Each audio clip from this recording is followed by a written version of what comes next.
Bonjour à tous, mon nom est Maya Bloquet. Je travaille sur l'architecture et la data depuis un peu plus de 20 ans. Et aujourd'hui, je souhaitais vous parler de quoi? Des évolutions autour de la data et de l'architecture d'entreprise, mais aussi au-delà, avec notamment le digital. Tout d'abord, je me dois de rappeler que ce sont mes propres opinions et l'expérience et pas les opinions officielles d'Ipsen, où je travaille actuellement. Donc, pour commencer, depuis les décennies, l'architecture est là pour aider les entreprises à se confronter à deux fortes tendances externes. Premièrement, pour certains, l'architecture est là pour donner un chemin consistant aux objectifs métiers, la réalisation au travers de nombreuses technologies qui sont disponibles. Mais aussi, face à la multitude de données, la situation devient parfois complexe et la vue holistique d'entreprise que donne l'architecture est encore plus nécessaire. Dans le monde d'aujourd'hui, avec le digital notamment, nous atteignons une situation décrite par l'acronyme VUCA, qui effectivement décrit une situation incertaine, ambiguë, complexe et surtout très changeante. On voit ça notamment avec la crise Covid récente, où des éléments entiers du business model ont changé et donc évidemment les priorités des différents projets. Ces évolutions ont été répandues à travers différents frameworks, data, architecture, mais qui parfois ont introduit encore plus de flou. Les entreprises ont permis d'introduire différentes organisations pour aider à l'efficacité, mais au fond, le tout ensemble a augmenté la complexité. Moi, aujourd'hui, je vais tenter de vous donner une perspective sur ces évolutions, quelques arguments et pratiques pour vous permettre de trouver un chemin et faciliter votre positionnement à travers quelques lessons learned. Donc, tout d'abord, chacun de ces facteurs externes dont on a parlé initialement a permis et a été répondu par une nouvelle activité. Donc, l'architecture d'entreprise, effectivement nombreuses technologies, mais surtout guider la réponse d'une entreprise à des forces disruptives et à des nouvelles visions. Exemple, Haussmann a tout reconstruit pour une nouvelle vision de Paris. Ensuite, il y avait la profusion de la data qui a permis la création de la data governance, qui avait pour objectif surtout de se focaliser sur le bon usage de la data. Et donc, notamment les qualités de données, clarifier les rôles et les responsabilités, mais aussi découvrir les données inconnues cachées sur les serveurs et aussi mieux intégrer et travailler sur les données externes.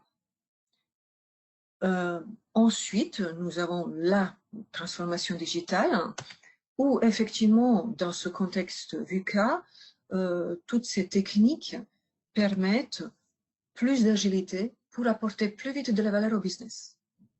Néanmoins, dans ce contexte, il faut surtout pas oublier la sécurité et l'éthique de plus en plus. Qu'est-ce que nous faisons avec le digital? Donc, chacune de ces activités a été répondue par des frameworks spécifiques et parfois avec des caractéristiques et des défauts. Ainsi, en architecture d'entreprise, Zachman et Togaf ont permis de clarifier, de structurer, mais ça restait quand même des frameworks assez complexes et difficiles à gérer. Et donc, les expertises étaient rares. Des fois, dans l'ancien temps, on leur répondait qu'ils sont un peu loin des réalités de la vitesse de business. Concernant la data governance, c'est un peu apparu en avance, ça a été formalisé dans le Handbook de Dama. Et donc, la data governance, avec toutes ces perspectives, bah, finalement, c'est devenu, et ça a été démontré comme une activité très consuming, et malheureusement parfois dans certaines entreprises assez orientées politique et des fois encore un peu loin de souplesse nécessaire au business. Du coup, on risque de perdre la valeur qu'on voulait apporter avec la data governance, et ça c'est dû notamment à une disparité de maturité des gens de cette activité et surtout dans une difficulté de périmètre différent. Ainsi, par exemple, nous avons des data governors qui travaillent que sur les master data. Nous avons des data governors qui focalisent sur les données externes ou sur les activités digitales. Il y a aussi le digital qui vient avec son propre framework, mais plus organisé vers l'organisation du travail.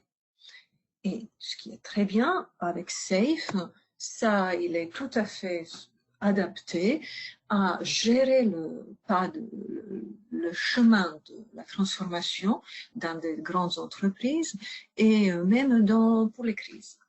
Il est assez récent, donc ce qui veut dire que malheureusement il n'est pas encore répandu dans toutes les entreprises. Et éventuellement, on pourrait dire qu'il n'est pas tout à fait adapté, il n'est pas spécifique sur les données et sur les softwares dans le cloud, c'est-à-dire SAS.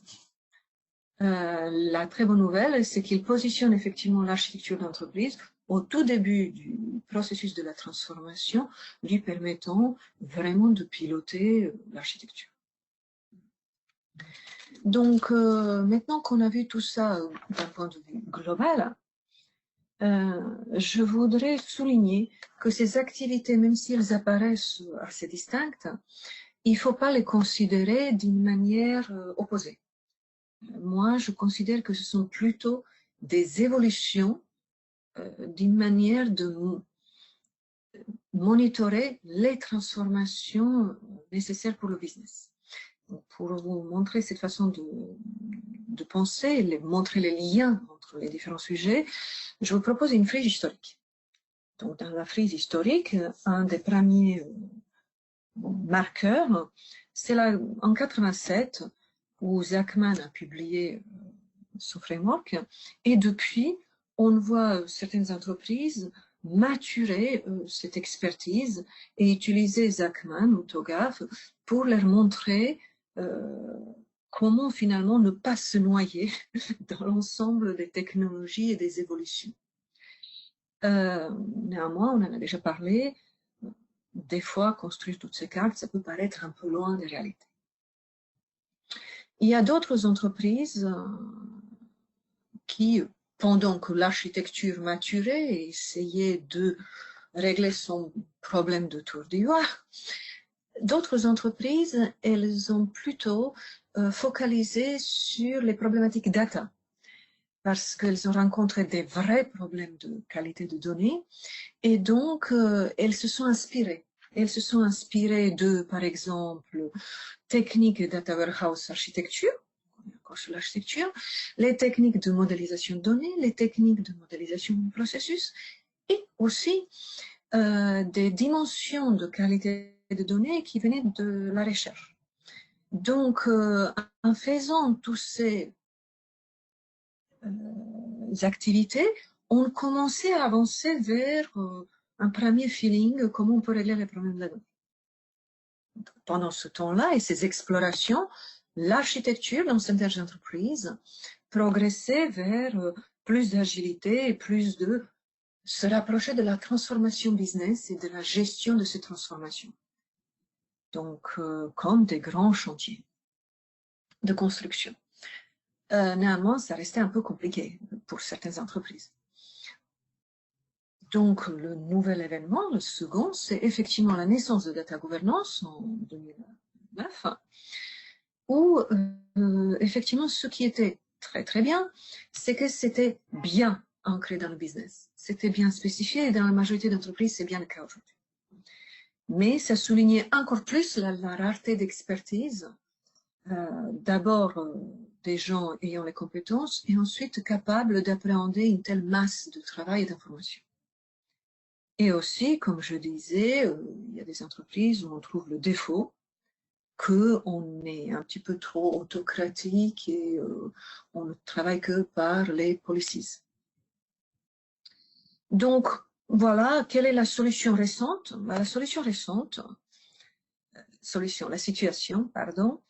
La situation récente, c'est que depuis les entreprises digitales et les GAFA, on se rend compte qu'on nous apporte de nouvelles technologies, de nouvelles méthodes de travail et qu'il faut vraiment les étendre dans l'ensemble des entreprises. Et pour ça, effectivement, il nous a apporté le framework SAFE dont on a parlé déjà.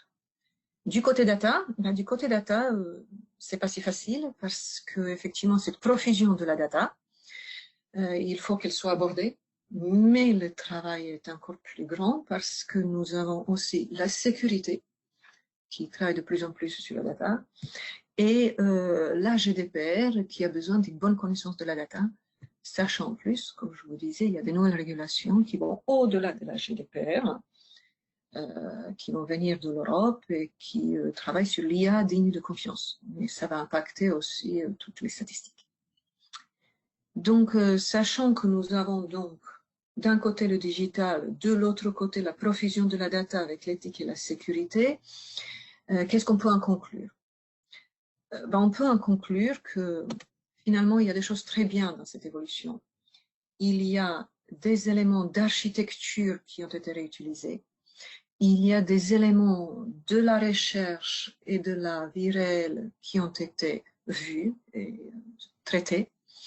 On intègre la notion qu'il faut vraiment être ancré dans le business et on intègre le digital avec le safe. Qu'est-ce qu'il faut aussi observer? C'est que les deux activités restent assez compliquées. Et il faut se méfier de ce côté autocratique de la tour d'ivoire qu'on rencontre aujourd'hui parfois. On peut en retenir que dans la profusion des problèmes et des données, notamment sur l'architecture des données, il y a un grand problème de trouver la manière d'être plus efficient.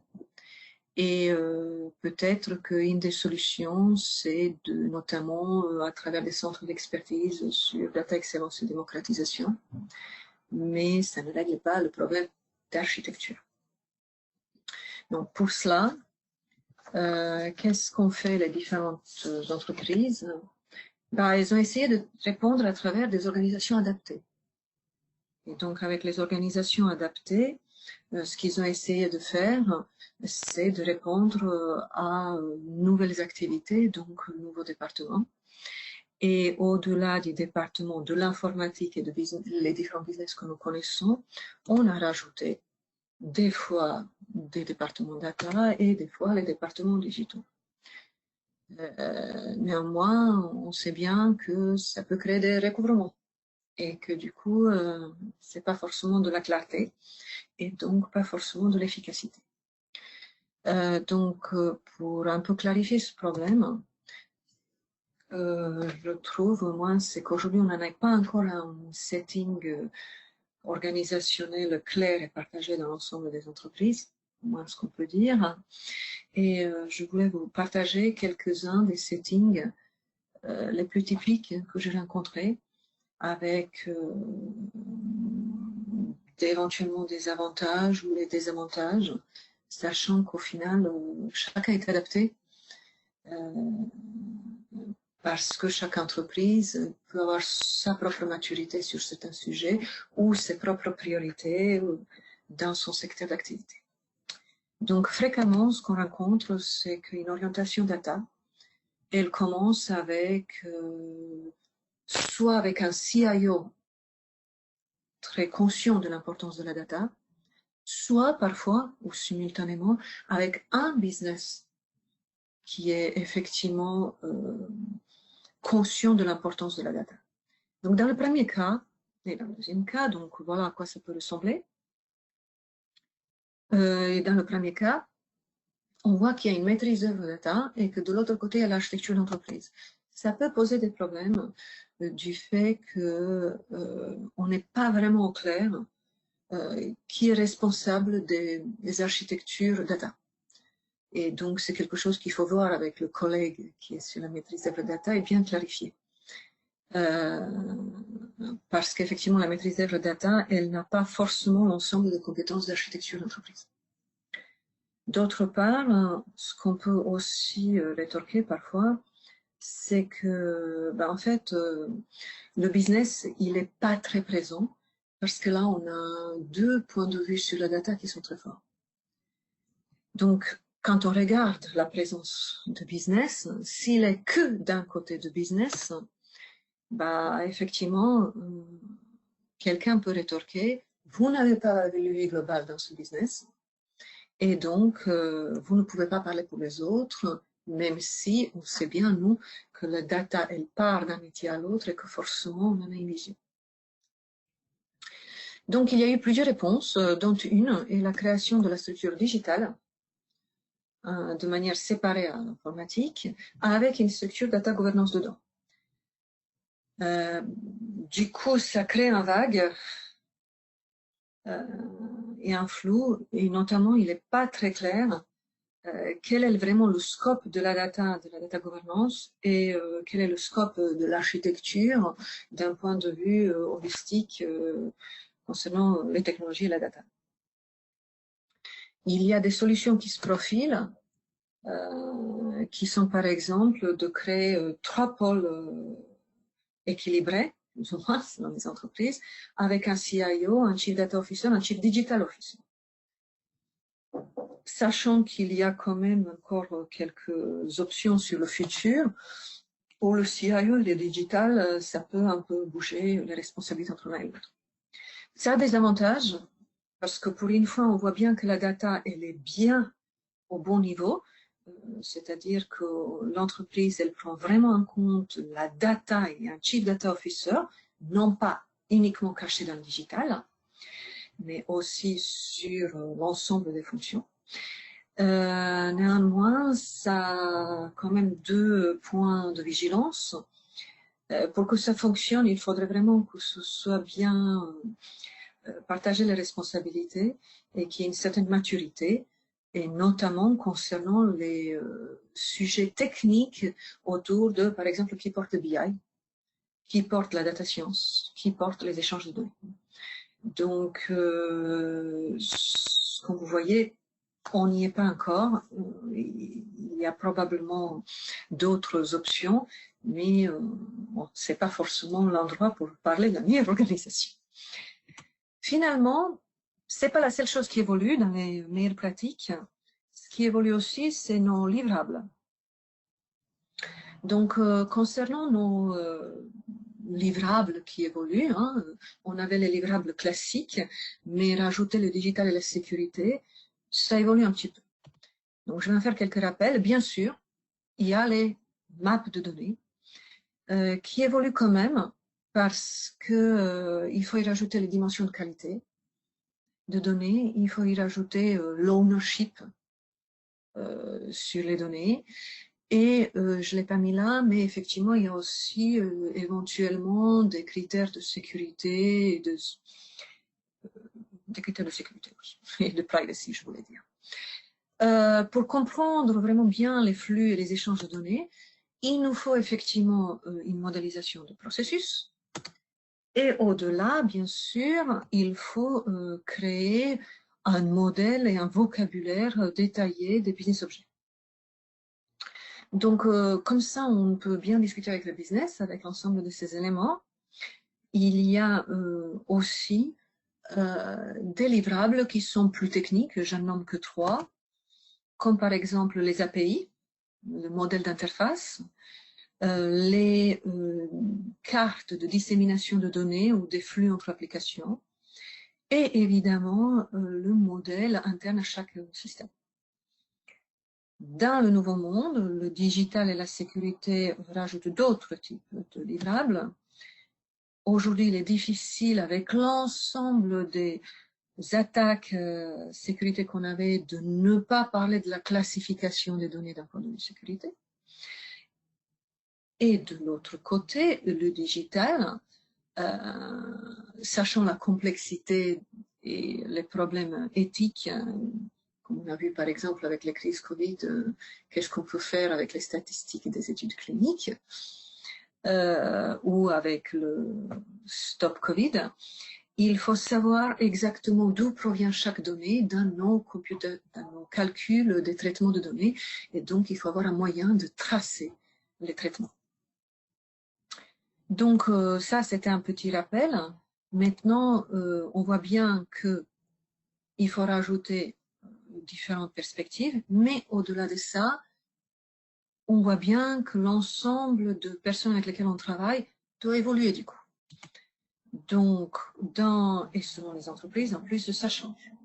Donc, par exemple, concernant les processus, dans certaines entreprises, on peut avoir les structures de transformation ou de qualité qui travaillent. Concernant les maps de données, il y a encore une fois un travail avec la data governance, mais il y a aussi un travail éventuellement avec la stratégie pour savoir quelles sont les données externes les plus importantes. Un travail avec la sécurité, parce que c'est peut-être ça l'information première qu'on va vouloir regarder.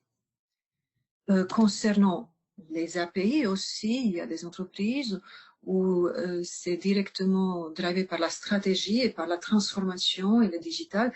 Quelles sont les premières API qu'on veut exposer vers l'extérieur? Côté sécurité, il est évident qu'il faut travailler plus avec le risque et évidemment avec le Data Privacy Officer. La traçabilité d'informations, c'est assez similaire à la data dissémination. Il faut intégrer et le digital d'un côté et le business pour savoir tous les traitements qui sont faits à la main ou en shadow IT. Donc, on voit bien que ça évolue, et donc on se rend compte que notre situation devient encore plus complexe. Donc, pour finir, qu'est-ce qu'on peut dire? On peut dire qu'on a vu trois types d'activités qui tournent autour de la data. On a vu que finalement, à mon avis, tout est bien lié à l'architecture d'entreprise et c'est de là que ça commence et qu'elle fait partie du monde digital. On voit aussi que les organisations et les livrables évoluent énormément.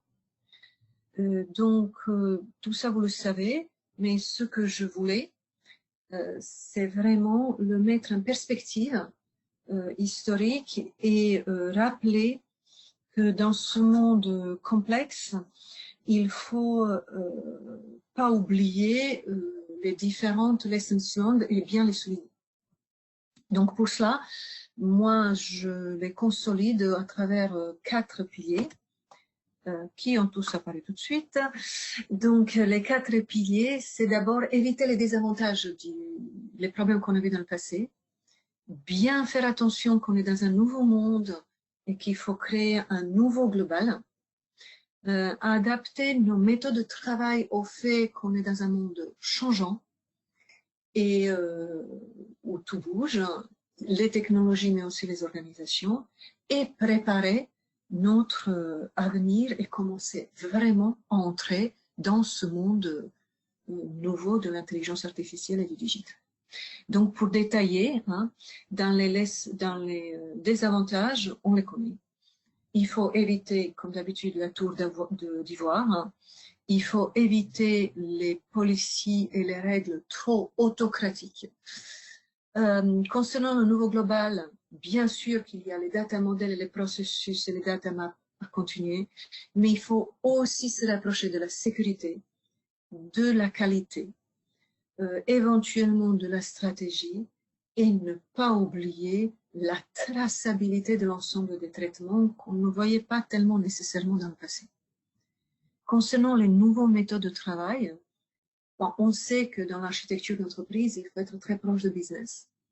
Le fait de travailler dans le monde nouveau où il y a beaucoup d'attaques, ça nous permet de nous rapprocher et d'apporter notre valeur ajoutée à la sécurité et aux risques qui deviennent du coup des nouveaux alliés et qui permettent d'avoir une nouvelle vue globale dont on a déjà parlé.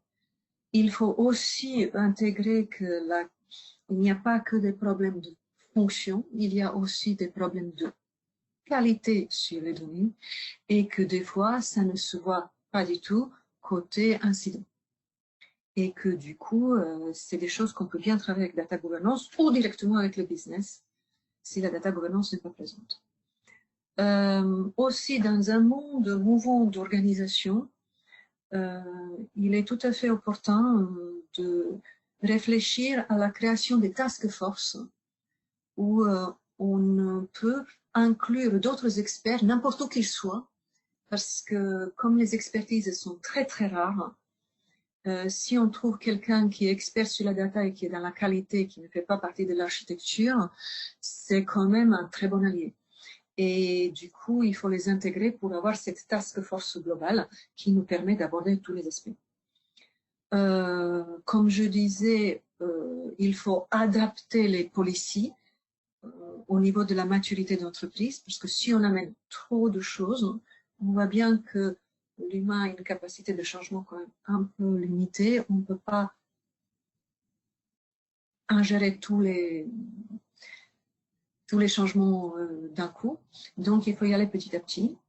Et même si on n'est pas dans les grandes entreprises qui ont déjà implémenté SAFe, on peut tout à fait bâtir sur ces frameworks en permettant plus d'autonomie à des équipes, mais en restant au début du processus pour permettre le monitoring de la transformation et contrôler les différentes itérations. Au final, on voit bien aussi que ça change fréquemment avec les nouvelles régulations et que donc il faut vraiment permettre un learning data center sur les nouvelles méthodes, les nouveaux standards et permettre d'apporter de la valeur. Concernant le nouveau futur avec plus de technologie, il ne faut pas oublier quelque chose, c'est que nous avions l'habitude de faire beaucoup de cartes nous-mêmes ou avec l'aide des gens dans les projets. Mais aujourd'hui, il y a aussi des outils digitaux qui permettent de découvrir des données et il faut en bénéficier de manière à diminuer notre temps de travail et être plus prêt à présenter de la valeur. Puis, il faut vraiment travailler sur la priorisation de nos livrables parce que comme on le sait, il y en a plein, mais il faut bien les positionner dans une vision globale pour que tout le monde voit qu'on est bien la vision holistique. Donc, par exemple, les maps peuvent ne pas présenter énormément de valeur, mais quand on est dans la gestion de crise, c'est peut-être le meilleur outil pour vite identifier notre donnée.